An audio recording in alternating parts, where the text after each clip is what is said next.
우리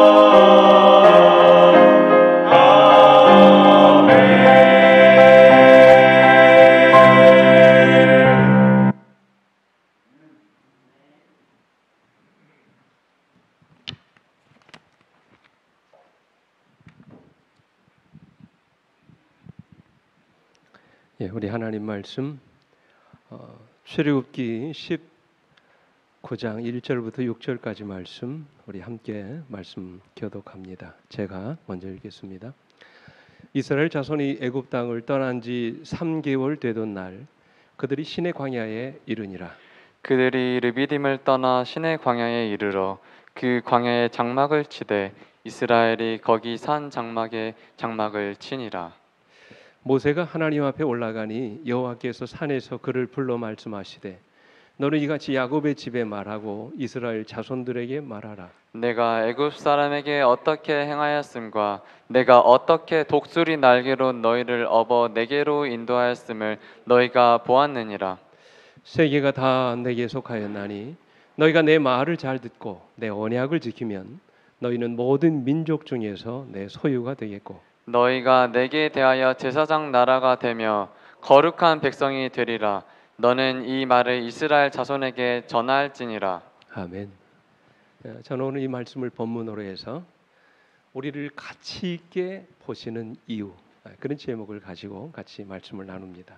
한마디로 좀 줄이다면 성도의 가치, 하나님이 여러분과 저를 가치 있게 보시는 이유, 그런 제목을 가지고 말씀을 나누려고 합니다. 여러분 잘 아시는 그 유대인의 지혜 문학서인 탈무드라고 하는 책에 보면 이 사람의 진정한 가치를 알고 싶어했던 한 제자가 스승을 찾아가는 이야기가 나옵니다. 선생님, 사람의 가치는 얼마가 됩니까? 그렇게 물어요. 그때 스승이 잠시 생각에 잠기더니 제자에게 보석 하나를 꺼내주며 말을 합니다. 이 보석을 가지고 시장에 가서 값을 한번 물어봐라. 단 이 보석을 팔지는 말고 이 사람 저 사람 자꾸 한번 물어보라고 그랬어요. 값이 얼마가 되겠느냐고 물어보라고 했습니다. 제자는 스승의 말대로 시장에 나가서 보석값을 물었습니다. 제일 먼저 과일 장수에게 물었습니다. 그랬더니 과일 장수가 5,000원을 주겠다고 그랬어요. 채소 장사에게 물었더니 10,000원을 주겠다고 합니다. 철물점 주인에게 물었더니 30,000원을 주겠다고 말을 합니다.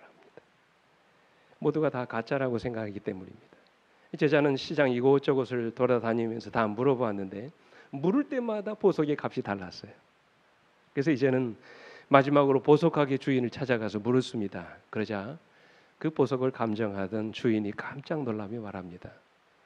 당신에게 솔직하게 말하겠소. 이 보석은 참으로 귀한 것이라서 값을 매길 수 없습니다. 그러니 내가 당신이 달라고 하는 다 줄 테니까 이 보석을 나한테 팔라고 그랬어요. 이 제자는 스승과의 한 약속이 있었기 때문에 보석을 팔지 않고 스승에게로 와서 그동안 겪었던 이야기를 하게 됩니다. 그랬더니 스승이 이런 말을 합니다. 이 보석은 참으로 귀한 것이다. 그럼에도 불구하고 어떤 사람은 이것을 5,000원이나 10,000원의 가치로 보는 사람이 있는가 하면 어떤 사람은 값으로 매길 수 없을 만큼 아주 귀한 보석이라고 말했다. 이것은 곧 이 보석이 아무리 귀한 것이라 할지라도 보는 이에 따라서 얼마든지 그 가치가 달라질 수 있다는 말이다. 사람의 가치도 이와 다를 것이 없다. 그 사람을 평가하는 사람에 따라서 얼마든지 그 가치가 달라질 수 있다는 말이다. 그랬어요. 여러분 이 말씀이 주는 이 이야기가 주는 교훈을 여러분 아시겠습니까? 그죠? 보석의 가치는 누구에 따라?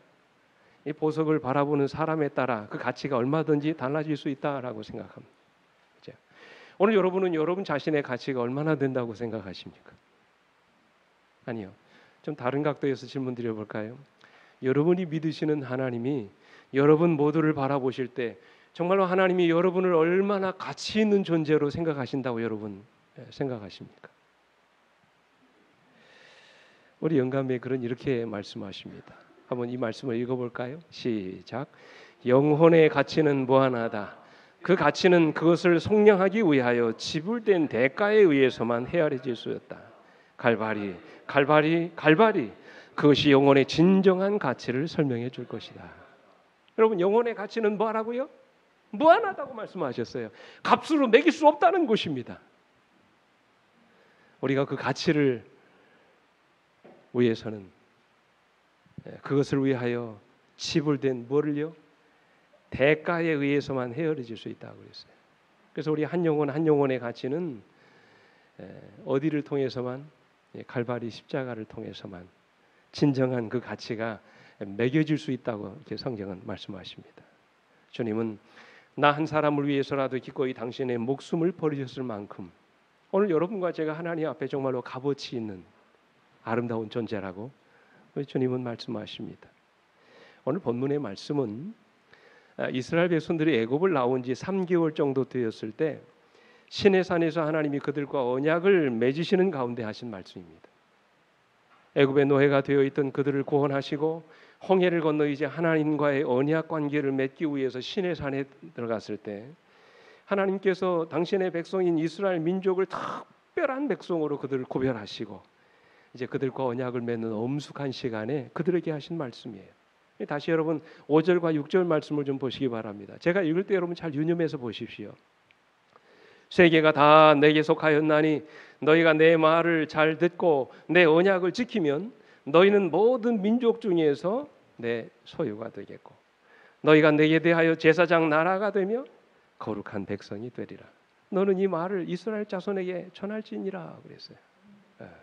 여러분, 이제 이스라엘 백성들과 언약을 맺으시는 하나님께서 언약의 당사자인 이스라엘 민족이 왜 하나님 앞에 그토록 가치 있는 존재인지 이 말씀 속에 다 기록하고 있습니다. 이 말은 여러분, 하나님이 여러분과 저를 보실 때 우리 하나님께 얼마나 가치 있는 존재로 생각하시는지 세 가지 이유를 우리가 깨닫게 됩니다.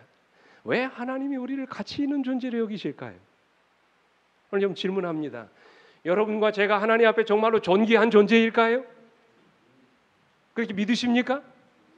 하나님이 정말로 여러분과 저를 가치 있는 존재, 이 세상에서 둘도 없는 정말로 아름다운 존재로 여러분 여기신다고 믿으십니까? 그 이유가 과연 뭘까요? 하나님이 우리를 가치 있게 보시는 이유는 첫째로 하나님이 우리를 그분의 소유가 되게 하셨기 때문입니다. 이 5절 말씀을 좀 보십시오. 세계가 다 내게 속하였나니 너희가 내 말을 잘 듣고 내 언약을 지키면 너희는 모든 민족 중에서 누구 소유요? 하나님이 소유가 되게 하시겠다고 말씀을 하셨어요. 여러분, 내 소유가 되게 하겠다는 이 말씀이 무슨 뜻입니까? 하나님이 오늘 여러분과 저를 아주 특별한 존재로 삼으시겠다는 말씀이에요. 그래서 우리 제임스 왕이라고 하는 그 성경 번역에 보면 내 소유가 되겠다라고 하는 말씀을 뭐라고 번역하냐면 특별한 보물로 여기시겠다 그 말씀하셨어요. 오늘 여러분과 저를요. 누가? 하나님이 이 세상에 아주 특별한 보물로 여기시겠다는 말씀이에요. 왜 우리가 하나님의 특별한 보물입니까? 두 가지 이유죠. 첫째는 하나님이 우리를 뭐 하셨기 때문입니까?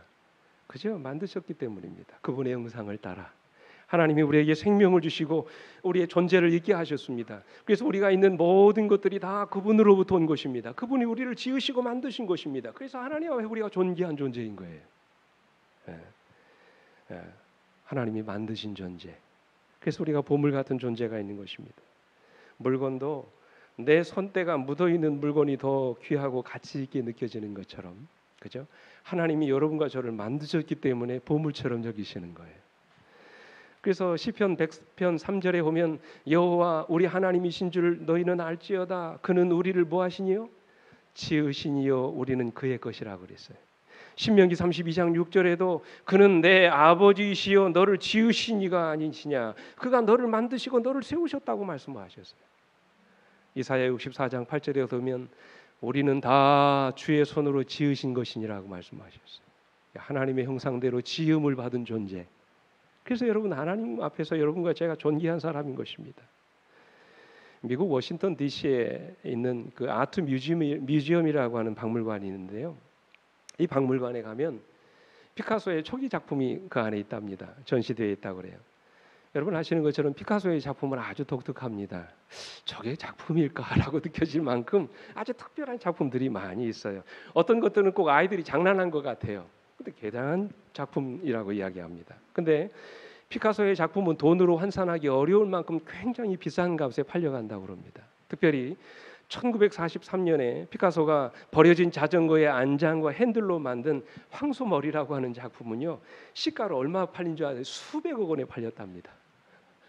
쓰레기 더미에 버려진 안장이에요. 그 안장과 핸들을 붙여가지고 뭐를 만들었어요? 황소머리라고 하는 작품을 만들었는데 그가 오늘날 얼마에 팔렸다고요? 수백억 원에 팔렸어요.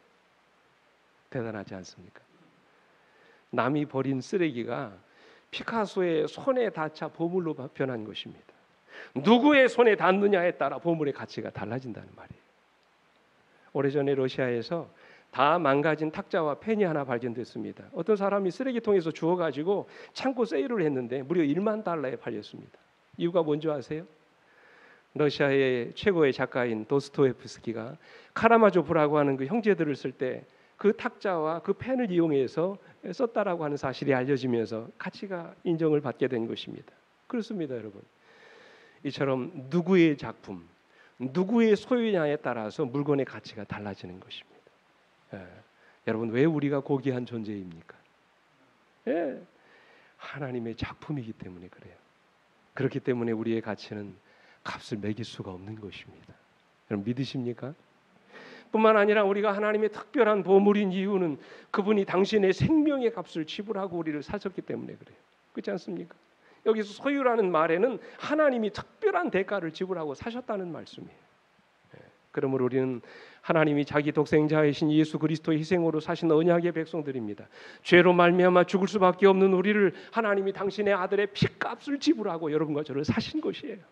존귀한 존재인 것입니다. 그래서 고린도전서 6장 19절로 20절에 보면 너희는 너희 자신의 것이 아니라 값으로 산 것이 되었으니 그런즉 너희 몸으로 하나님께 영광을 돌리라고 말씀을 하세요. 이사야 62장 12절에도 보면 사람들이 너를 일컬어 거룩한 백성이라 여호와께서 구속하신 자라 하겠고 또 너를 일컬어 찾은 바 된 자여 버림받지 아니한 성읍이라 하리라고 했어요. 시편 103편 4절에도 내 생명을 파멸해서 속량 구속하시고 말씀하셨어요. 이 구속이란 말은 속량이란 말은 값을 지불하고 샀다는 말씀이에요. 누구를요? 여러분과 저를 그렇게 사셨다는 것입니다. 그래서 갈라디아 3장 13절에 그리스도께서 우리를 위하여 저주를 받은 바 되사 율법의 저주에서 우리를 속량하셨다고 말씀을 하셨어요. 그래서 주님이 십자가에 달려 돌아가신 것입니다. 그분이 십자가 위에서 여러분과 제가 당해야 될 그 영원한 저주를 대신 당하신 거예요. 값을 지불하고 사신 것입니다. 존귀한 존재라는 것이죠. 에베소서 1장 7절에도 우리는 그리스도 안에서 그의 은혜의 풍성함을 따라 그의 피로 말미암아 속량, 그 죄 사함을 받았다고 말씀을 하셨어요. 그래서 우리 주님이 십자가 위에 돌아가실 때 그분이 마지막으로 하신 말씀이 뭡니까? 다 이루었다는 말씀이에요. 이 다 이루었다는 말씀을 헬라어로 테텔레스타라이라고 하는데 이 말이 무슨 뜻이냐면 값을 다 지불했다는 말씀이에요. 우리의 죄값인 생명을 지불하고 하나님이 우리를 사신 것입니다. 그래서 하나님이 우리가 그분의 소유가 되게 하신 것입니다. 그러므로 우리는 우리 것이 아니라 값으로 산 것이 된 존재들이라고 말씀하십니다. 십자가에서 지불된 하나님의 놀라운 희생으로 우리가 죄 사함을 받고 그분의 자녀가 된 것입니다. 얼마나 감사합니까? 그래서 에베소서 1장 4절로 5절에는 뭐라고 말씀하세요? 곧 창세전에 그리스도 안에서 우리를 뭐 하셨다고요? 택하셨다고 말씀하셨어요. 우리로 사랑 안에서 그 앞에 거룩하고 흠이 없게 하시려고 그 기쁘신 뜻대로 우리를 예정하사 그리스도 예수로 말미암아 자기 뭐가 되게 하셨다고요? 아들들이 되게 하셨다고 그랬어요. 그래서 여러분 로마서 8장 15절에 보면 우리가 믿는 하나님을 가리켜서 뭐라고 부릅니까? 아빠 아버지요. 그분의 양자가 된 것입니다. 자녀가 된 것입니다. 그래서 결론적으로 이사야 43장 1절에 보면 이렇게 말씀하세요. 야곱아, 첫째 너를 뭐 하신? 창조하신 여호와께서 지금 말씀하시느니라. 이 마지막 부분에 보세요. 너는 내 것이라고 말씀하시는데 너는 내 것이라고 말씀하신 근거가 뭐냐는 거예요. 이사야 선지자가 뭐라고 말씀하세요? 야곱아, 너를 뭐 하신? 창조하신 여호와께서 지금 말씀하시느니라. 이스라엘아, 너를 지으신 이가 말씀하시느니라. 너는 두려워하지 말라. 내가 너를 뭐하였고? 구속하였고 너를 지명하여 불렀나니 너는 내 것이라고 말씀하세요. 여러분 왜 우리가 하나님의 특별한 존재입니까? 하나님이 우리를 지으셨을 뿐만 아니라 여러분과 저를 구속하셨고 지명하여 부르셨기 때문에 너는 내 것이라고 말씀을 하십니다. 그래서 우리가 믿는 하나님 앞에 특별한 존재인 것입니다. 물건도 내가 쓰던 것은 더 값어치 있게 여겨집니다. 내 손때가 묻어 있는 것은 더 값어치 있게 여겨지는 것입니다. 하물며 당신의 생명의 대가를 지불하고 사신 오늘 여러분과 저이겠습니까? 그죠? 얼마나 귀하고 사랑스러운 존재이겠습니까? 여러분 기억하십시오. 내가 뛰어나서가 아닙니다. 내가 잘나서도 아닙니다. 내가 대단한 인물이기 때문도 아닙니다. 그분이 우리를 만드셨고 구속하셨으며 부르셨기 때문입니다. 그래서 우리는 하나님 앞에 보배로운 존재, 존귀한 소유가 된 것입니다. 중요한 것은 우리가 하나님 앞에서 얼마나 보배로운 존재인지를 우리 스스로 아는 것이에요. 오늘 여러분은 아세요? 하나님이 여러분을 얼마나 사랑하시는지, 하나님이 여러분과 저를 얼마나 보배 같은 존재로 여기시는지 여러분은 아십니까? 알아야 된다는 거예요. 이런 이야기가 있습니다. 여러분 아마 다 아실 거예요. 한 의사가 아프리카 어느 외진 마을에서 의료 봉사를 하게 됐는데 젊은 한 청년을 알게 됐습니다. 이 청년은 외국에서 선진 영농 기법과 축산 기술을 배운 아주 장래가 촉망되는 그런 젊은이였습니다. 근데 이 청년이 어느 날 결혼을 하게 됐어요. 근데 여러분 이 아프리카는 지금도 그렇습니다만 일단 결혼을 하게 되면 신부 집에 뭐를 줍니까? 결혼 지참금을 주게 되는데 그 마을에서는 결혼 지참금으로 암소를 주는 관습이 있었어요. 그래서 결혼할 이 신랑은 신부 집에 이제 암소를 주고 청혼을 이제 하게 됐습니다. 근데 청혼하는 암소의 숫자가 달랐어요. 그 마을 풍습에. 예를 들어 1등 신부감에게는 3마리. 보통 평범한 신부감에는 2마리. 그리고 조금 낮은 그냥 좀 그렇다 싶은 신부감에게는 1마리를 주고 신부를 데리고 왔다고 그럽니다. 근데 이 청년은 무려 몇 마리를 끌고 왔어요? 9마리를 끌고 온 것입니다. 동네 사람들이 난리가 났습니다. 도대체 그 신부가 누구이길래 9마리씩이나 데리고 데려오는지, 주고 데리고 오는지 궁금했습니다. 그래서 사람들이 따라갔어요. 근데 그가 도착한 곳은 동네 한 구석에 있는 아주 초라한 집이었어요. 들어서자마자 한 노인이 나옵니다. 그 노인은 아주 보잘것없고 가난하게 생긴 노인이었어요.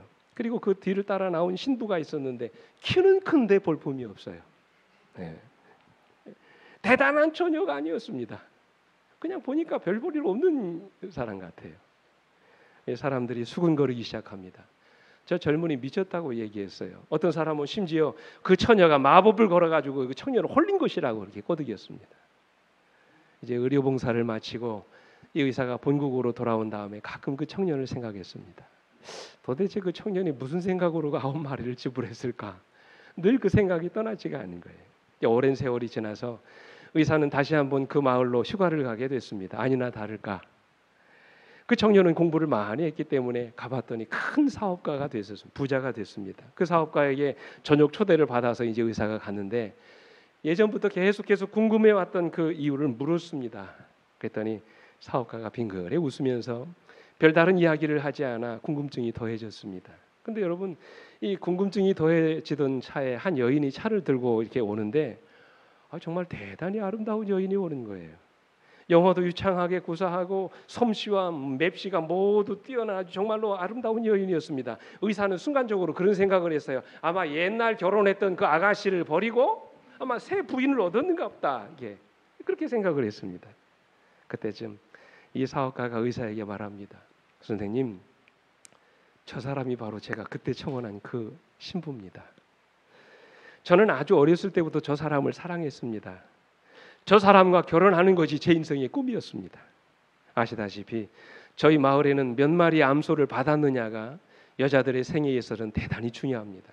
저도 그런 관습을 무시할 수 없어서 암소를 몰고 갔습니다. 사실 제 아내는 1마리의 이 암소만으로도 결혼을 승낙받을 수 있는 여인이었습니다.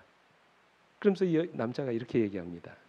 그러나 제가 정말로 사랑하는 여인이 스스로 자기 가치를 1마리 암소값에 한정하고 사는 것을 원치 않았습니다. 자신을 2마리나 3마리 받았던 처녀들과 비교하면서 움츠리고 살게 하고 싶지 않았습니다. 청혼할 때 몇 마리의 암소를 받았는가가 평생 동안 자기 가치를 결정할 수 있기 때문에 저는 3마리를 훨씬 뛰어넘어 9마리를 생각했습니다. 대단하지 않나요? 그러면서 이렇게 얘기합니다. 결혼하고 나서 저는 아내에게 공부를 하라거나 외모를 꾸미라고 요구한 적이 없습니다. 저는 있는 그대로의 아내를 사랑했고 또 사랑한다고 이야기했습니다. 그것뿐입니다. 처음에는 무척 놀라워하던 아내가 차츰 저의 진심을 받아들이기 시작했습니다. 그 후로 아내는 암소 9마리에 걸맞는 사람으로 변하기 시작했습니다. 아내는 더 건강해지고 더 아름다워져 갔습니다. 그때 그렇게 말랐던 그 처녀가 오늘의 제 아내가 되었습니다. 오늘 여러분 이 이야기가 주는 교훈이 뭔지 아시겠어요? 사랑하는 우리 성도 여러분, 우리가 바로 그런 사람들 아닙니까? 그죠? 잘난 것도 없고 아무것도 내세울 것도 없는 그런 사람들 아닙니까? 평생을 실수만 하고 죄만 짓는 그런 엉터리 같은 사람들 아닙니까? 아무런 가치도 없고 하나님의 자녀가 될 만한 자격도 없는 그런 사람들 아닙니까? 그런 우리를 하나님이 하나밖에 없는 당신의 아들까지 십자가에 내어주시면서 사신 거예요. 그리고 우리를 당신의 자녀로 삼아주셨습니다. 하나님이 당신의 피값을 지불하시고 오늘 여러분과 저를 하나님의 자녀 되게 하신 것입니다. 얼마나 놀라운 하나님의 은혜입니까? 여러분 우리가 이 사실을 아셔야 돼요.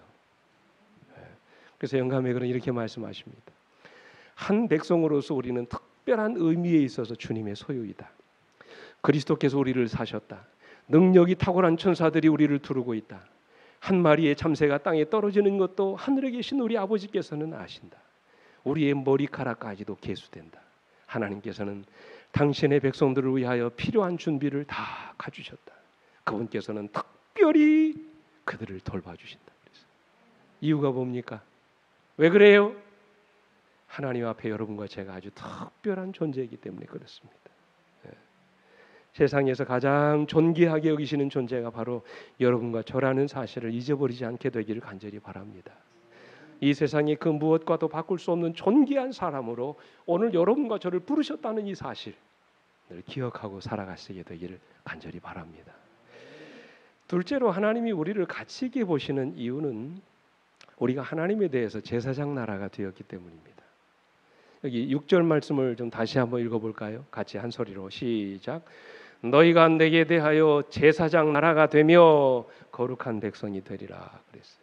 여러분 여기서 제사장 나라가 된다는 말이 무슨 뜻일까요? 오늘 여러분과 저를 향하여 무슨 나라가 된다고요? 제사장 나라가 되게 하시겠다고 말씀하시죠. 이 제사장 나라가 된다라는 이 말씀의 뜻이 뭘까요? 우리 본교 주석에 보니까 이렇게 말씀하셨어요. 하나님의 계획과 목적에 따라 이스라엘 백성들은 왕 같은 제사장 족속이 되어야 했다. 악한 세상에서 그들은 도덕적 및 영적 왕들이 되어 죄의 세상을 이기는 자들이 되어야 했다. 제사장들로서 그들은 기도와 찬양과 제사로 하나님 여호와께 가까이 나가야 했다. 또한 하나님과 이방인 사이의 중보자들인 그들은 교육자로, 설교자로, 선지자로 봉사해야 했고 거룩한 삶의 모본 곧 참 종교에 대한 하늘의 전형, 다시 말하면 모델, 본보기가 되어야 됐다고 했어요. 네. 한마디로 말해서 하나님이 여러분과 저에게 아주 특별한 뭐를 맡기셨다는 말이에요. 사명을 맡기셨다는 말씀이에요. 우리가 하나님 앞에서 가치 있는 존재가 되는 이유는 우리 하나님께서 여러분과 저에게 뭐 맡기셨기 때문이라고요? 특별한 사명을 맡기셨기 때문입니다. 여러분 제사장의 사명이 무엇입니까? 성경에 제사장하고 대표적인 사람이 또 누가 있습니까? 선지자가 있죠. 질문 드립니다. 제사장과 선지자의 차이가 뭡니까? 어떤 차이가 있을까요? 제사장은 뭐고 선지자는 뭡니까? 제사장은 하나님과 인간 사이의 중보자입니다. 타락한 인간이 하나님 앞으로 나아갈 수 있도록 돕는 사람이에요. 그죠? 주로 어디서 봉사했습니까? 성소에서. 죄 지은 인간을 위해서 제물을 드리고 백성들의 죄를 속죄하는 일에 봉사했던 사람이에요. 선지자는 뭡니까? 역으로 선지자는 무슨 일을 하는 사람들이에요? 하나님으로부터 받은 계시를 사람들에게 뭐 하는 것 사람이에요? 전달하는 사람이에요. 그죠? 제사장은 인간의 죄를 속죄하는 일에 인간의 중보자로 하나님 앞에 나가서 제물을 드리고 봉사하는 일을 했던 사람이에요. 그죠? 한마디로 제사장은 타락한 세상에서 인간을 구원하는 일에 특별한 사명을 부여받은 백성들이라는 말씀이에요. 그 사명을 우리가 부여받았다는 말씀이에요. 그래서 오늘 여러분과 제가 하나님 앞에 뭔 존재라고요? 아주 보배로운 존재라고 말씀하세요. 몇 년 전에 개봉된 영화 중에 데스몬드 호스라고 하는 우리 재림교회 청년의 그 이야기를 실화를 다룬 핵소고지라는 영화 있습니다. 혹시 여러분 이 영화 보셨나요? 저 동성에 있을 때 일부러 돈 주고 가가지고 영화관에서 봤습니다.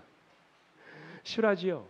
우리 재림 청년인 데스몬드 호스의 실화를 바탕으로 만들어진 2차 세계대전 당시 일어났던 일입니다. 그때 당시에 일본의 오키나와에서 가장 치열한 전투였던 핵소고지 전투, 그 전투에서 일어났던 이야기, 그 영웅의 이야기를 기록한 영화입니다. 근데 여러분, 이 이야기가 우리에게 감동을 주는 이유가 뭡니까? 이 청년이 종교적 신념 때문에 뭐를 거부합니까? 총을 드는 거, 집총을 거부합니다. 그것 때문에 군사재판에 해부되기도 하고 그렇게 어려움을 겪기도 하지만 이 사람이 무슨 일을 합니까? 비무장 상태로 뭐를 지원해요? 의무병으로 지원을 합니다. 그리고는 죽어가는 동료들을 구원하기 위해서 전쟁에 뛰어드는 것입니다. 그리고는 그 핵소고지 전투에서 아직도 그 생명이 붙어있는 그 동료를 구원하기 위해서 밤새도록 동료를 구출합니다. 몇 명씩이나요? 75명. 밤새도록 밧줄에 매어가지고 동료들을 구해내는 그런 참 감동적인 이야기예요. 동료들이 죽어가는 전쟁터에 홀로 남아서 밤새도록 죽은 동료들의 시체를 뒤져가면서 여전히 살아있는 그 전우를 찾는 그 모습, 참 감동적이었어요. 그가 여러분 75명의 전투를 구출하면서 밤새 드린 기도가 뭔지 아세요? 이렇게 기도합니다. 주님, 한 사람만 더 살릴 수 있게 해주십시오. 한 사람만 더. 여러분, 이것이 우리의 기도가 되어야 하지 않을까요? 하나님이 우리를 제사장 나라가 되게 하신 이유는 대단한 존재이기 때문이 아닙니다. 우리에게 어떤 자랑할 만한 은사가 있는 것이 아닙니다. 세상적으로 내세울 만한 것이 있는 것도 아닙니다. 말의 은사가 있는 것이 아니에요. 숫자가 많기 때문도 아닙니다. 탁월한 능력이 있는 것도 아니에요. 아무것도 자랑할 것이 없습니다. 그럼에도 불구하고 하나님이 우리를 제사장 나라로 삼으신 이유가 뭡니까? 영혼을 구원하기 위해서예요. 죽어가는 영혼을 살리기 위해서입니다. 타락한 세상에서 소망 없이 죽어가는 저 불쌍한 영혼을 구원하라고 여러분과 저를 부르신 거예요. 제사장 나라로 삼으신 것입니다. 얼마나 감사합니까? 그래서 유명한 베드로전서 2장 9절에 보면 그러나 너희는 택하신 족속이요 왕 같은 제사장들이요 거룩한 나라요 그의 소유된 백성이니 이는 너희를 어두운 데서 불러내어 그의 기이한 빛에 들어가게 하신 이의 아름다운 덕을 뭐하여 전도하게 하려 하심이라고 말씀하셨어요. 에베소 2장 10절에도 뭐라고 말씀하십니까? 우리는 그가 만드신 바라 그리스도 예수 안에서 선한 일을 위하여 지으심을 받은 자라고 말씀하셨어요. 이 선한 일이 뭡니까? 선한 일이 뭐예요? 사람 살리는 일이죠. 복음 전하는 일입니다. 영혼을 구원하는 일이에요. 그래서 우리를 제사장 나라로 삼으신 것입니다. 특별한 백성을 삼으신 것입니다. 얼마나 감사합니까? 사랑하는 성도 여러분, 여러분과 제가 하나님 보실 때 가치 있는 존재인 이유가 바로 여기 있습니다. 나의 존재가 특별하기 때문이 아닙니다. 내가 대단한 사람이기 때문도 아닙니다. 그저 나에게 자랑할 만한 그 무엇인가가 있기 때문이 아니에요. 하나님이 여러분과 저를 가치 있게 보시는 이유는 오늘 여러분과 저에게 특별한 사명이 위임되어 있기 때문임을 여러분 기억하시게 되기를 간절히 바랍니다. 그 사명 때문에 오늘 여러분과 제가 아주 특별한 존재가 된 것입니다. 미국의 마리안 앤더슨이라는 아주 흑인 유명한 가수가 있습니다. 이분이 1940년대 사람이니까 꽤 오래전의 사람이죠. 많은 예술가들이 말합니다. 이 사람의 목소리는 100년에 한 번 날까 말까한 아주 탁월한 목소리를 가진 위대한 가수다라고 얘기합니다. 그래서 수많은 사람들이 이 마리안 앤더슨의 노래를 들을 때마다 감동이 젖었다고 그럽니다. 토스칸이라고 하는 지휘자는 마리안 앤더슨의 음성은 금세기 최고의 아름다운 음성이다 그랬어요. 그래서 여러분, 이 워싱턴에서 7만 5천 명의 정계 법계의 사람들이 모여 있을 때 미국의 유명한 루즈벨트 대통령이 그를 초청해가지고 음악회를 하게 했어요. 얼마나 감사합니다. 흑인임에 불구하고 언제라고요? 1940년대 사람인데 그때 당시에는 인종차별이 아주 심한 때입니다. 흑인이 함부로 그런 무대에 설 수 있는 그런 때가 아니었어요. 얼마나 실력이 탁월했으면. 대통령이 불러가지고 영국 여왕을 맞이할 때 이 마리안 앤더슨을 초청해가 노래를 부르게 해요. 7만 5천 명이 운집해 있는 가운데 노래를 부르게 했습니다. 그래서 한 번은 기자가 물었습니다. 당신의 인생 중 가장 위대한 순간, 가장 감동적인 순간이 언제였습니까? 이 물었어요. 그러면 이 기자는 무슨 생각을 했냐면 그때 당시 대통령 앞에서 영국의 여왕 앞에서 7만 5천 명이 운집해 있는 가운데 그때 내가 노래했던 그때가 내일 감동적이었습니다. 그렇게 대답할 줄 알았거든요. 아니었어요. 그는 이렇게 대답합니다. 내가 어머니에게 엄마 나 다시는 목욕하지 않을 거야 라고 말할 때가 가장 감동적인 순간이었습니다. 이게 무슨 말입니까 여러분? 예. 앞으로 다시 목욕을 하지 않겠다는 그런 말이 아니에요. 얼마나 자기 피부가 검은색이 싫었으면 어렸을 때부터 목욕하면 벗어지는 줄 알았어요. 예. 막 때로 민 것입니다. 타올로 밀면 이 검은 피부가 뭐가 되는 줄 알았어요? 백인이 되는 줄 알았어요. 그래서 목욕시켜달라고 한 거예요. 그러던 어느 날 그가 예수님을 영접하고 난 이후에 깨달은 사실은 하나님의 뜻이 있어서 나를 백인이 아닌 흑인으로 태어나게 하신 것이구나. 흑인으로 태어난 나에게 특별한 사명이 있기 때문에 하나님이 나를 흑인으로 나게 하신 것이구나. 그래서 스스로 이제는 나도 흑인으로 살아야 되겠다. 흑인을 빛내는 흑인이 되어야 되겠다. 백인도 흑인도 다 부러워하고 존경할 만한 그런 위대한 흑인이 되어야 되겠다. 마음속에 그런 사명감을 갖게 된 것입니다. 그 순간이 가장 감동적인 순간이었다 그렇게 얘기합니다. 백인이기에 가치가 있고 흑인이기에 가치가 없는 것이 아닙니다. 주님 안에서 모든 사람이 다 가치가 있는 것이에요. 단 오늘 여러분과 제가 하나님 앞에 정말로 존귀한 존재인 이유는 오늘 우리에게 이 시대를 위해서 하나님께서 특별한 뭐를 맡기셨어요? 사명을 맡기셨다는 사실을 여러분 잊어버리지 말고 기억하시게 되기를 간절히 바랍니다. 여러분 자신의 가치를 이 시간 과소평가하지 않게 되기를 간절히 바랍니다. 여러분 각자에게는 하나님이 맡겨주신 놀라운 사명이 있다는 사실을 기억하시게 되기를 간절히 바랍니다. 하나님이 메마른 막대기 같은 농부의 삼가를 이용해서 소모는 막대기로 블레셋 사람 600명을 물리치게 하셨어요. 하나님은 목동 다윗을 통해서 골리앗을 무너뜨리셨습니다. 하나님은 어린아이가 드린 보리떡 5개와 물고기 2마리로 5,000명을 먹이시는 기적을 베푸셨어요. 하나님은 모세의 지팡이를 사용해서 홍해를 가르시고 반석에서 물이 나오게 하셨어요. 여러분 모두가 하나님의 기적의 지팡이를 만들어내는 그런 기적의 지팡이로 쓰여지게 되기를 간절히 바랍니다. 복음을 전하는 일에 하나님의 능력의 도구로 사용되기를 간절히 바랍니다. 하나님이 우리를 가치 있게 여기시는 이유는 오늘 여러분과 저에게 사명이 있기 때문임을 기억하시게 되기를 간절히 바랍니다. 마지막으로 하나님이 우리를 가치 있게 보시는 이유는 하나님이 우리를 거룩한 백성으로 구별하셨기 때문이에요. 여기 6절 말씀을 같이 읽습니다. 같이 큰 소리로 시작. 너희가 내게 대하여 제사장 나라가 되며 거룩한 백성이 되리라. 너는 이 말을 이스라엘 자손에게 전할지어다 그랬어요. 여러분 거룩한 백성 이 말이 무슨 뜻입니까? 거룩이라는 말이 무슨 뜻이에요? 구별한다는 말씀이죠. 구별된 백성이라는 말이에요. 세상 사람들과는 뭔가 다른 백성이 되게 하셨다는 말씀이에요. 뭐가 다릅니까? 모양이 다른 것이 아니에요. 얼굴이 다른 것이 아닙니다. 외모가 다른 것이 아니에요. 우리 말이 다른 것이 아니에요. 뭐가 다릅니까? 거룩한 백성은 삶이 다른 사람들이에요. 세상과 다르게 사는 사람들이 하나님 말씀대로 믿음대로 살려고 하는 사람들이에요. 철저하게 하나님 주신 계명에 따라 살려고 몸부림치는 사람들이에요.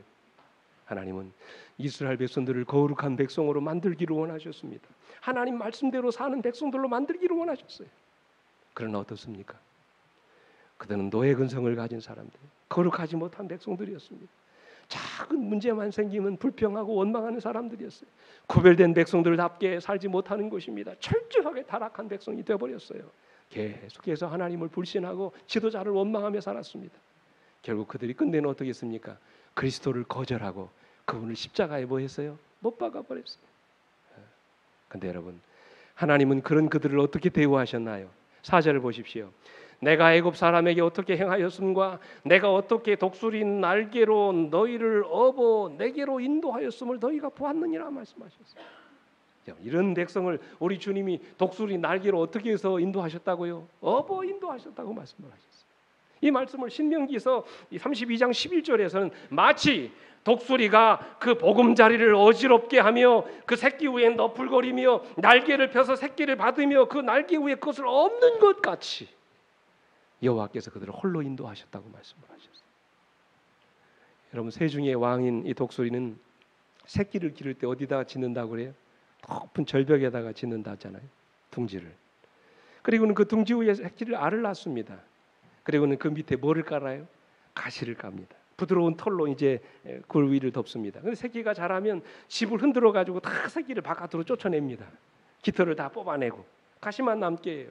그래도 새끼가 안 나가려면 몸으로 해서 다 떨어뜨립니다. 그러면 여러분, 둥지에서 절벽에 있던 그 둥지에서 새끼가 어떻게 해요? 밑으로 뚝 떨어지는 것입니다.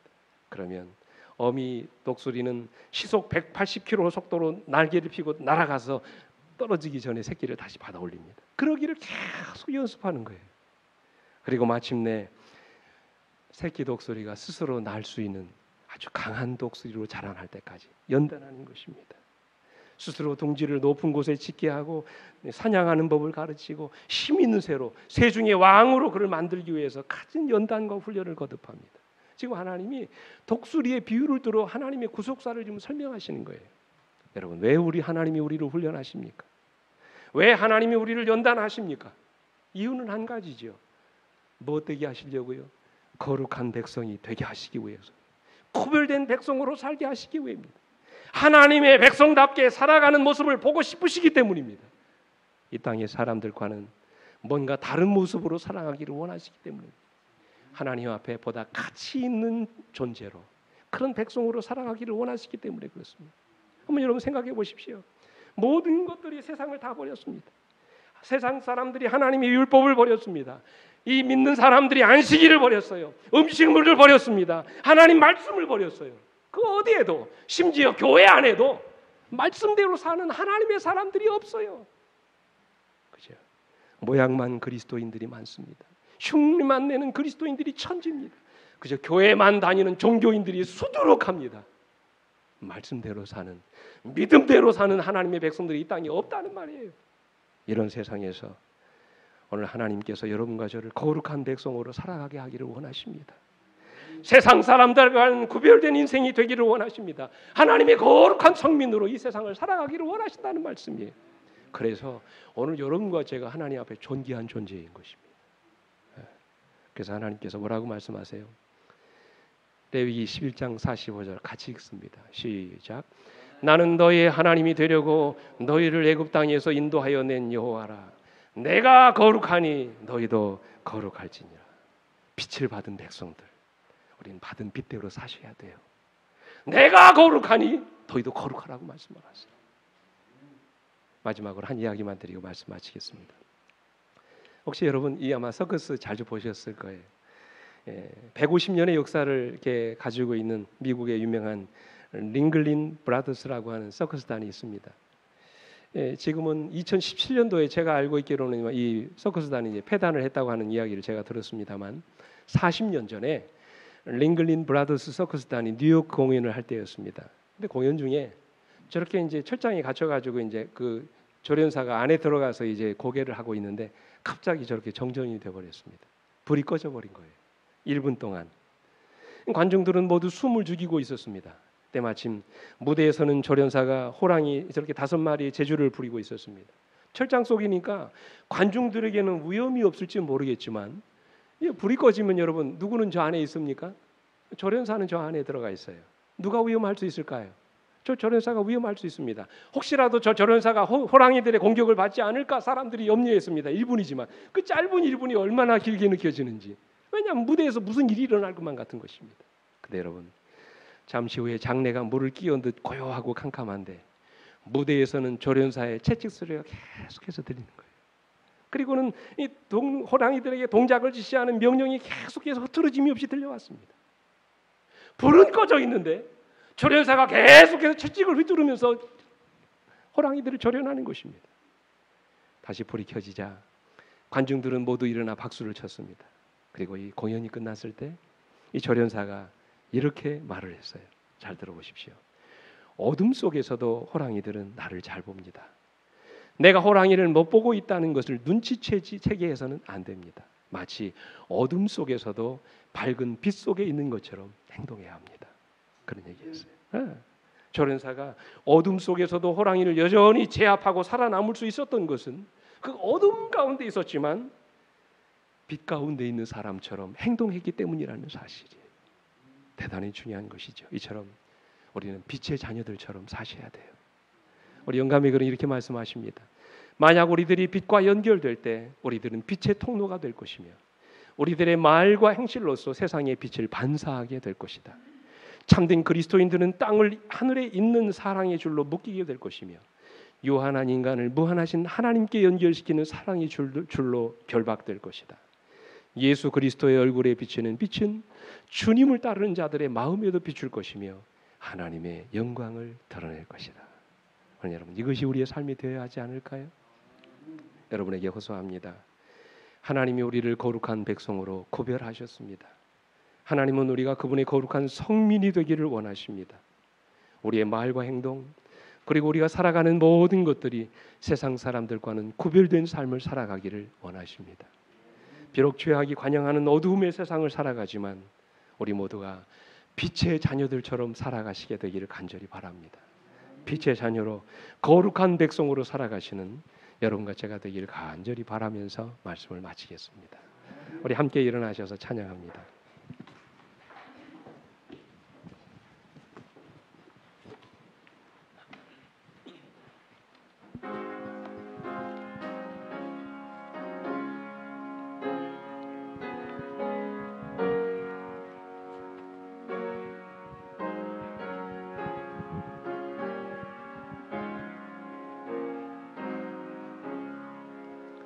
오 주여 내 마음 받으소서.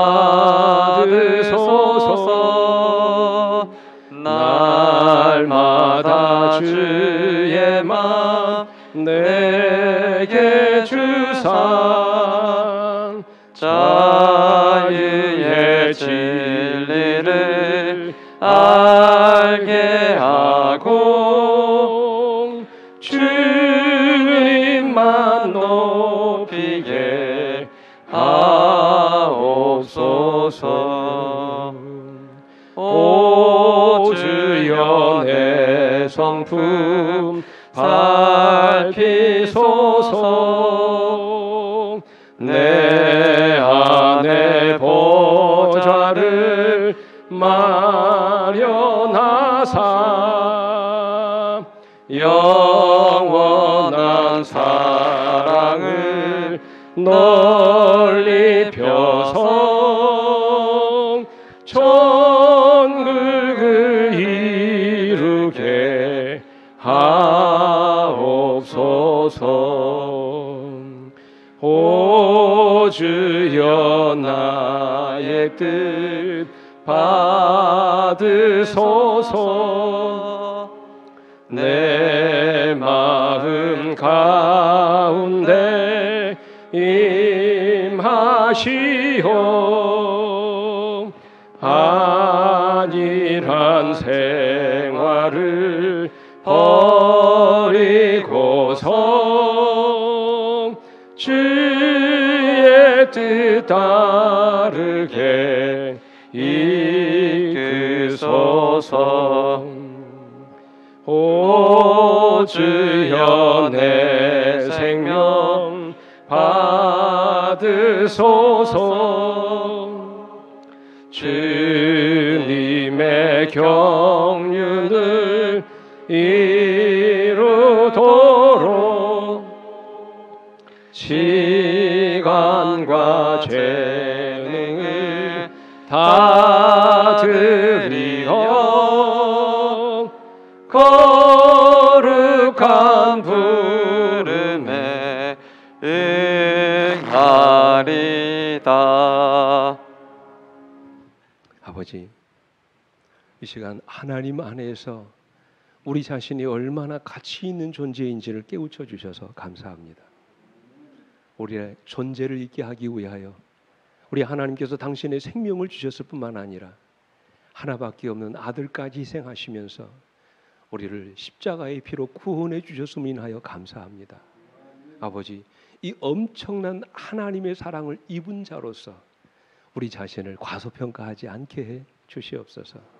우리 하나님께서 우리를 얼마나 사랑하시는지 가슴 깊이 기억하게 하시고 이제는 하나님의 사랑을 받은 자들답게 그 사랑을 나누며 이웃들에게 베풀며 전하며 살아가는 우리 모두가 될 수 있도록 하나님 은총을 입혀 주시옵소서.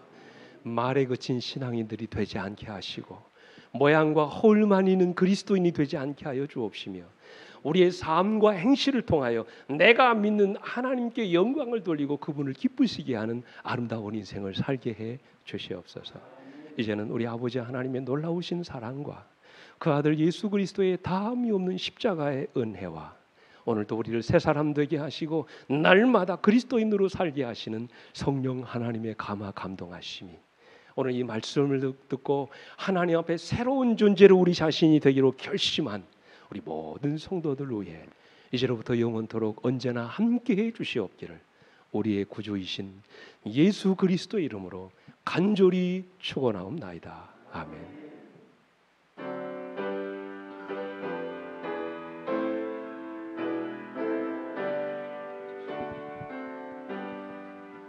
내 주님 오시리 확실히 오시리 내가 공주